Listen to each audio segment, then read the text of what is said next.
Hello guys and welcome back to the Motor Recon podcast. I'm your host Adam. As you can see, I'm joined again today by Rob on the left hand side of your screen. Obviously still in COVID, still in lockdown, so we are still doing this remotely unfortunately, so again apologies for the audio difference than usual. What we're going to do today is a little topic that we've been discussing, which is the best sounding small capacity engines. So now this can be things we've experienced in real life. Well, most of the stuff we have experienced these in real life, so we know they do sound pretty good. But we limited ourselves to a 2 litre capacity and 4 cylinders was our criteria. So we'll kick off with your first option, Rob, if you want to start us off there. Yeah, I would say that my first option is easily the wildest option that I've got, to be honest. Hands down. It's a car with monstrous racing pedigree, and it will go down as an all-time classic of Le Mans. I'm referring to the Porsche 919. So this was when Porsche re-entered the racing arena. Obviously, they've now gone on to pastures new with Formula E, but this was the car that took them to Le Mans victory. It had a V4 engine, a petrol V4 engine, which was a 2 litre displacement, and along with the hybrid technology helping it along, its total sort of power output was nearly 900 brake horsepower. And obviously in a car that weighed bugger all, that really shifted. No, that is an impressive piece of kit, especially like I've heard the car in person. It does sound absolutely insane. One of my favourite looking modern Le Mans cars, if you could say so. Not my favourite of all, but one of my favourite modern looking Le Mans cars especially. But yeah, the sound of those is incredible. And how on earth, I know it had a hybrid system, but how on earth you get that much power from an engine of that small capacity is quite impressive. Well, one of the things I always thought as well is obviously from face value you would look at that and think, oh, what's a V4 2 litre going to be like in, a Le Mans racing car? That doesn't seem at all appropriate or whatever. Then when you actually hear it and you see how it handles alongside that, I don't know, I think it sort of pales into it. So it's not really a fair sort of statement to level at it anymore. No, I don't. And well, just off the back of you actually saying that, we are going to do a Le Mans special ready for the 13th and 14th of June when Le Mans was supposed to be this year. Obviously, due to what's going on, it's been postponed until September and potentially might be cancelled altogether. But we are going to do a special around those dates for Le Mans, so stay tuned and keep an eye out for that one. But that was a good one to kick us off there. So I'll go on to my first option, which is a car I've actually owned. I had the Mark 7 Fiesta ST, which a lot of you will be familiar with. We've spoken about this a few times. It was a 1.6 4-cylinder engine, which, to be fair to them, it is obviously a very small capacity. From the factory, initially in the first generation, did 182 brake horsepower. They did do a 197 one later on. I did have mine remapped up to 225, but as a standard engine, it did sound incredible. As you well know, you went in that car quite a lot. It sounded good from the outside as well, which is a hard trick to pull off. A lot of these small engines, they do amplify sound into the cabin, but don't normally sound that good from the exterior. Whereas this actually did. And then it helped. I put the Mount Tune exhaust on that as well, just to amplify that. And I will play a little sound of that now, just over the top of us, so you can hear that. But I would say that my favourite Fiesta ST out of all the ones that have been released to date is the ST200 from the Mark 7. Yeah, so that was the 197 brake horsepower version that they did later on, just to finish off the line before the Mark 8 came out. And I am glad they did that. It looked a very, very nice car, and it just gave it that little extra power boost that it could have done with. It was not. It was fast. Don't get me wrong. As standard, 6.9 seconds to 1,640 mile an hour.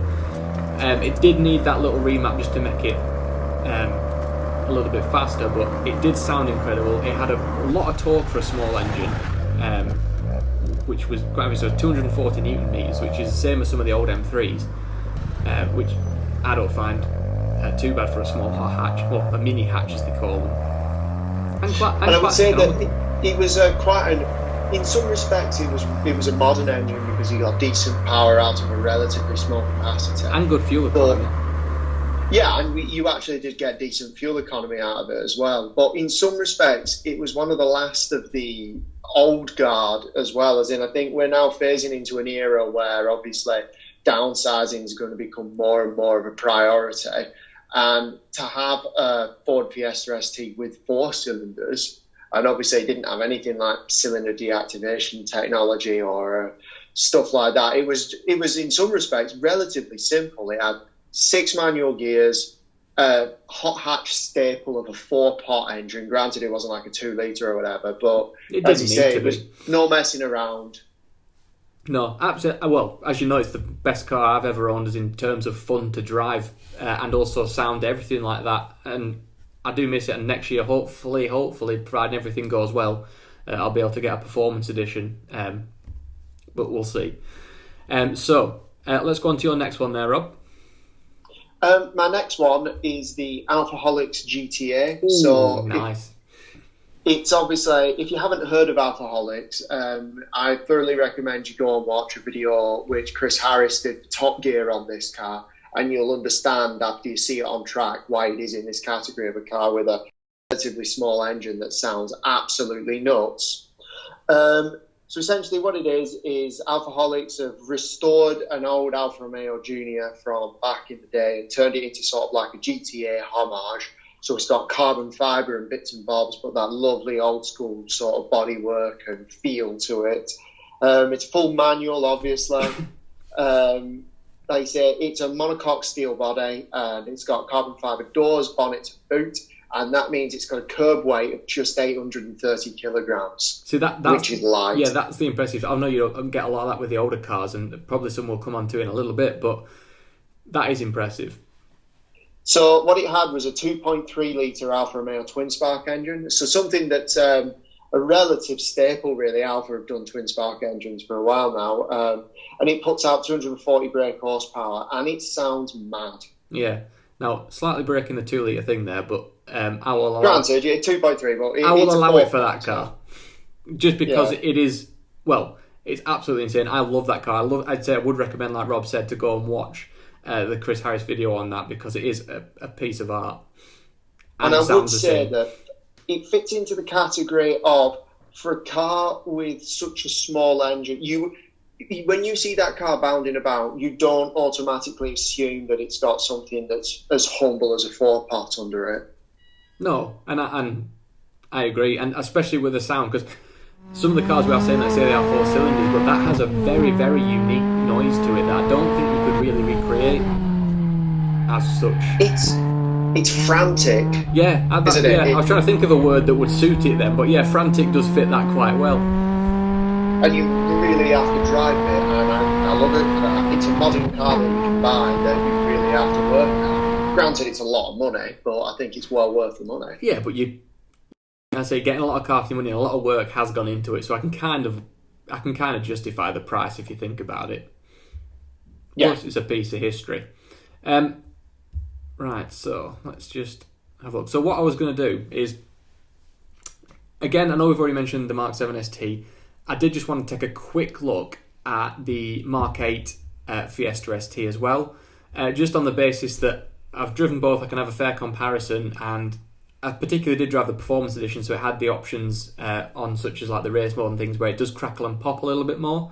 Now, this is only a 1.5 litre, so it's down on capacity. It's also down on a cylinder because it's 3-pot rather than 4, but does have deactivation down to 2, which, well, that's more for minimum when you're on the motorway. Now, one thing that impressed me about this engine was not only the sound, while some of it is artificial, which I think they have to do nowadays, it did sound good for what it was.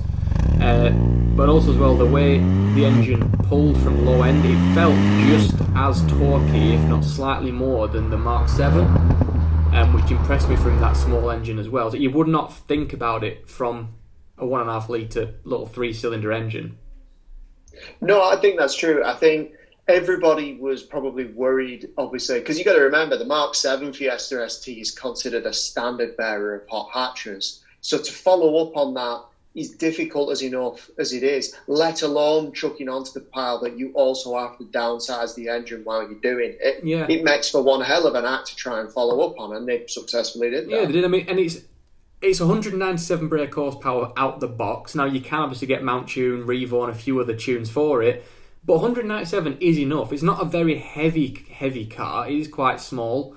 So it kind of impressed me on that front. And it did feel, when you drive it, it felt like the Mark 7 in a way, as in it was quite frantic, like it felt like it wanted to pull. But the noise on it really, because obviously our 3 cylinders sound good enough for what they are, but it doesn't have that exhaust system that the STs obviously do have. Just to crackle, pop and bang and make that nice sound when you are accelerating and decelerating. It was impressive, especially on the overall. Yeah, I mean, the other thing that would probably worry me is I don't know how quickly it works its way up through the rev range either. I've never actually driven one of those. Fairly fast. It's very similar in a way to the Mark 7. It feels, which this is in no way a bad thing because that car is fantastic. It felt similar as in it just pulled from quite low revs, which is unusual for a 3-cylinder engine. You get the sound from the low end, and it revved reasonably quickly. I wouldn't say it was frantic like the Alpha or anything like that, but it wants to move and it wants to go on rev, and it works better the higher you rev it as well. So if you're high up in the rev range and you can keep it there, and if you're on it sort of thing, it'll really reward you for that, which it impresses me. And I love that guy. Definitely on the cards for next year, if not the year after, if I can see how the house goes. But right, so we'll go on to your next one there, Rob. My next one's been around for quite a while now, but I still think that it defied the odds, especially for the time that it came out originally. It's a car we talked about before, so it's the BMW i8. Okay. So the original one came out in like 2014, but the one I'm going to talk about is the latest iteration of it, especially since it's due to be discontinued soon. So I'm going to talk about the last of the line. It obviously has the 1.5 litre 3-cylinder petrol engine that you find in a Mini Cooper, and they've paired that in the latest iteration to an 11.6 kilowatt battery pack with 2 electric motors. Throw all that together, you get a combined output of 369 brake horsepower. And yeah, obviously that goes on to all 4 wheels. I always thought, even the original one back in sort of like 2014 or whatever, sounded good. Yeah, they don't sound bad. Like we've discussed it before, like a 3-cylinder, because it's off balance and doesn't have the thing, it has that very unique sound to it, and it works well with that, especially because they put a decent sort of exhaust system on it to allow a bit of that sound out. And I also think as well, I think BMW were very brave, especially when they first introduced this, because this is a car that goes directly up against things like the Porsche 911, which is going into battle with a classic sort of flat 6 sound and an avid fan base behind it to boot.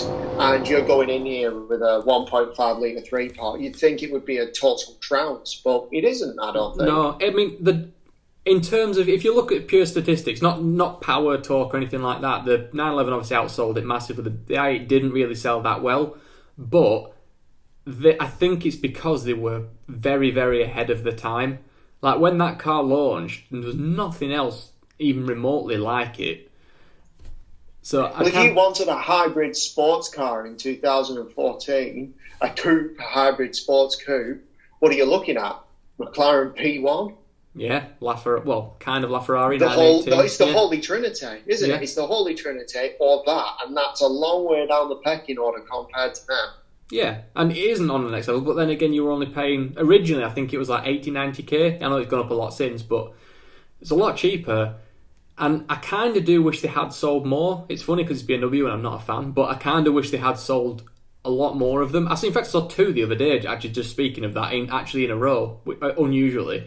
But you don't see them that often. And while we're talking about the i8, it's also worth mentioning we've probably been a bit critical of modern BMW's design direction. Yeah. Well, we both happen to really like the styling on the i8, and we think it holds up to this day as a futuristic design that wasn't a flash in the pan. Well, that's the thing, I think. If they brought that car out now, literally, you've never seen it before, and they launched that car today, it would look good. It would look new. It would look good and fresh. I genuinely think that.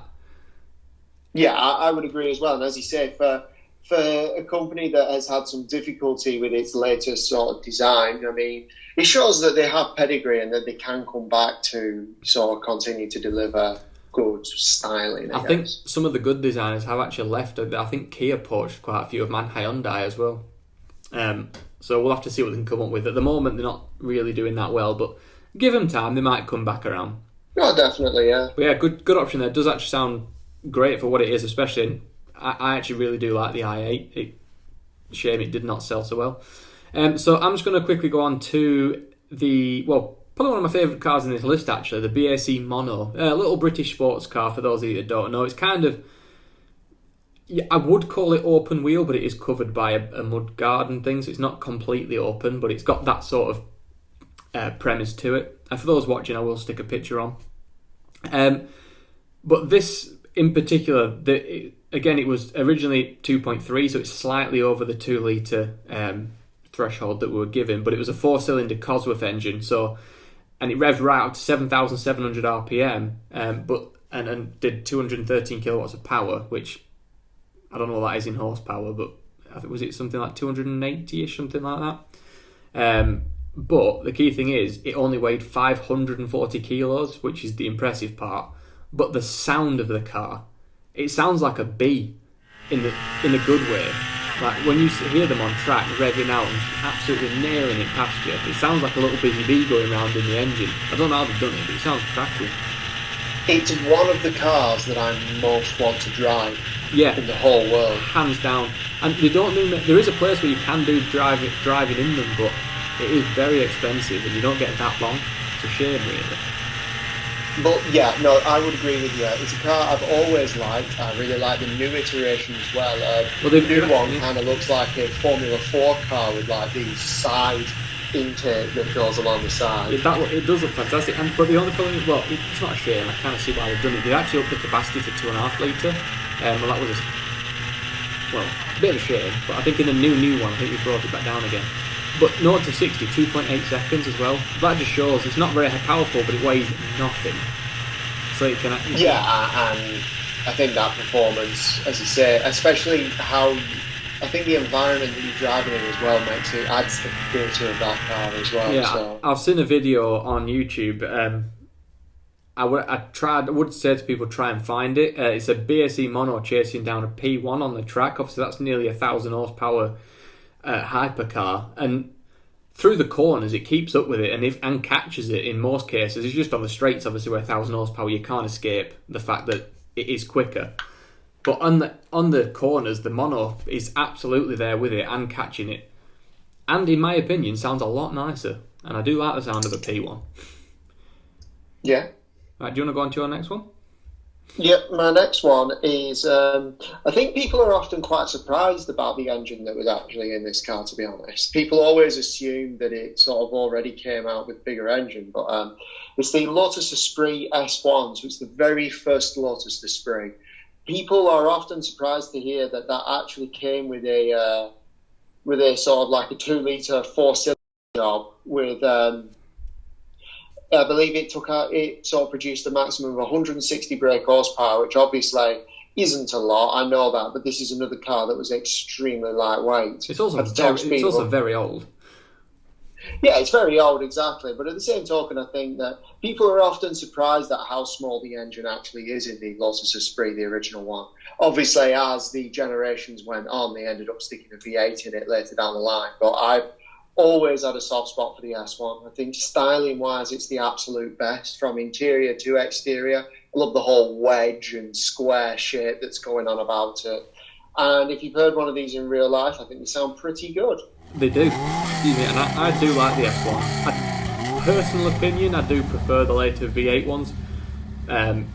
Mainly for the sound, actually, over anything, but the S1 granted, it doesn't compete with the sound of the later ones, but whether you like it or not, it was good for 0 to 60 in around 7 seconds, which back in the 70s... Yeah, it's not bad.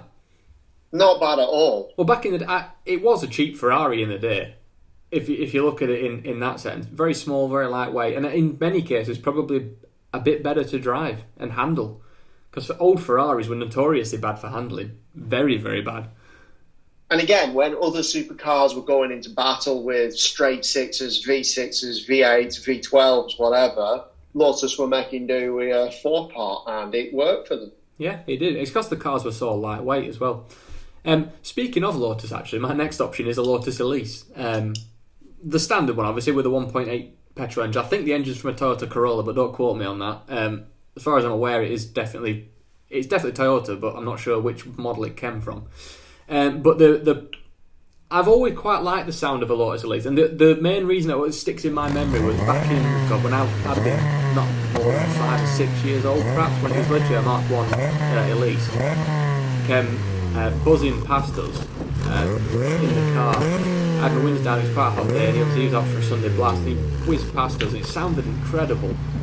But unfortunately, later down the line, we did catch him up, and he had crashed into a tree. That's not actually an exaggeration, but it did happen. But that sound always stuck in my head, and just because of it sounded frantic. It sounded like it wanted to go. It looked like he was having a blast in it, and it's a car again that I would very much like to have a go in. But the basic engine back then, it was 120 horsepower, so not very powerful, but it did allow you to do sort of 0 to 16 like 4.9 seconds. It'd do 0 to 16 roughly, which is not bad at all. Well, when you consider that of the supercars of its day, it's not a million miles away in the 0 to 60 sprint. No, not at all, really. And I think that just purely comes down to the weight. I think it was something like 700 kilos, if not slightly less, for the very, very, very basic ones.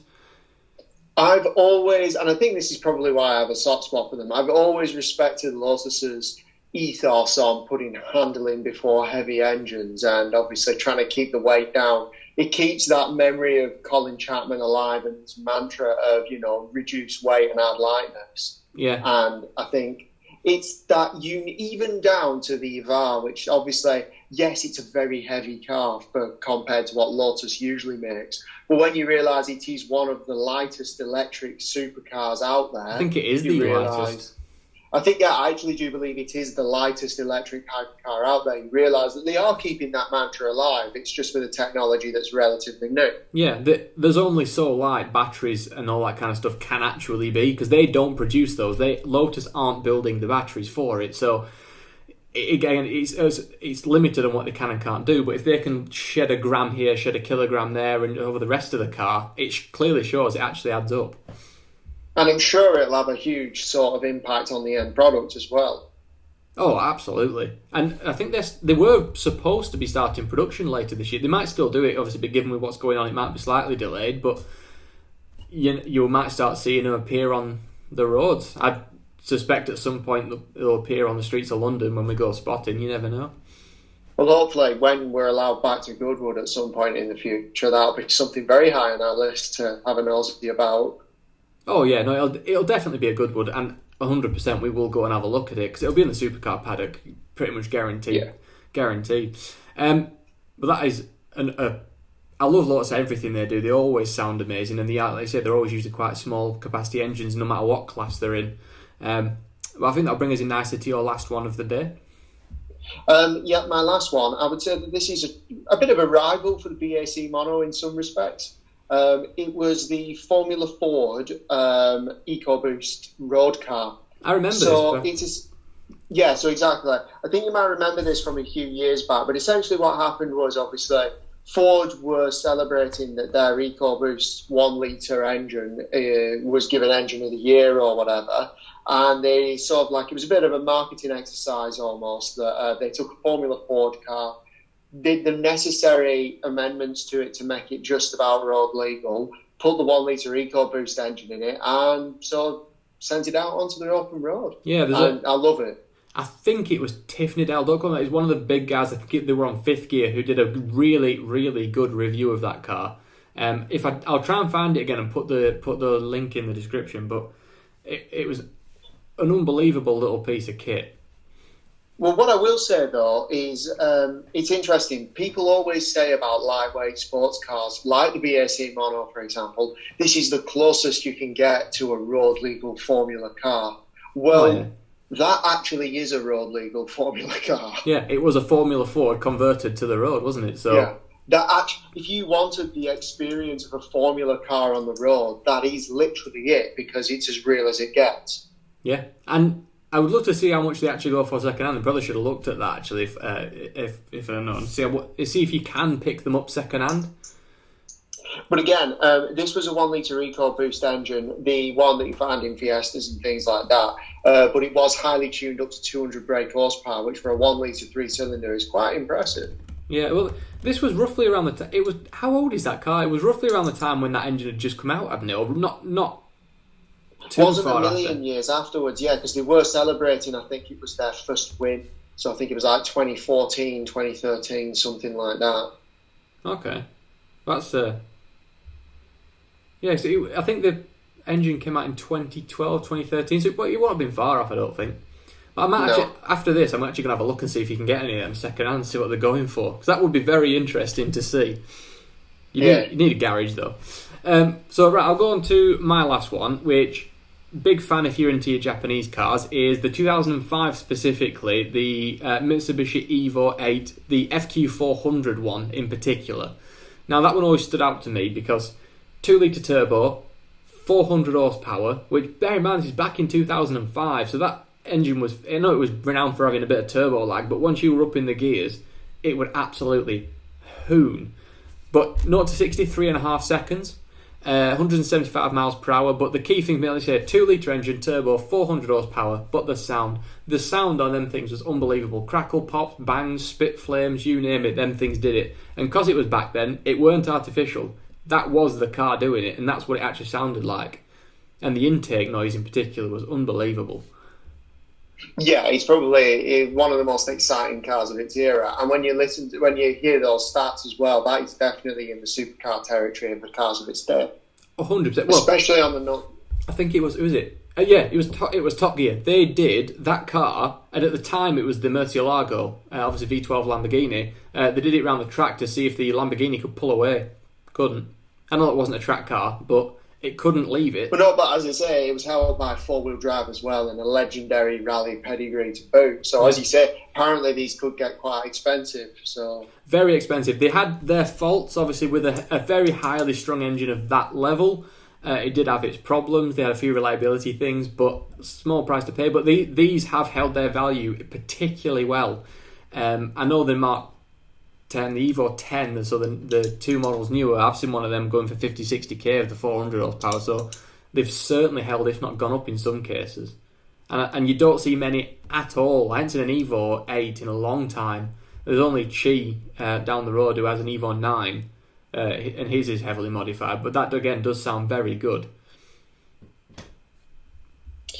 Yeah. I think, well, that and the Subaru did sound good as well, but the Evo always had it for me. But I do think that's probably a good place to wrap us up there. I think we've done 5 cars each there, so it's probably enough to wrap us up there. So again, cheers for listening, everyone. Obviously, if you do have any topics that you want us to discuss, let us know in any of the social media links below, and we will obviously talk about that for you.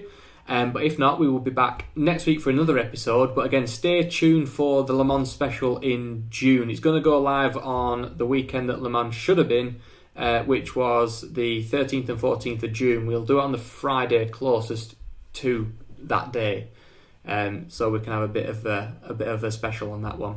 But if not, we'll see you again next week. No worries. See you later. Bye.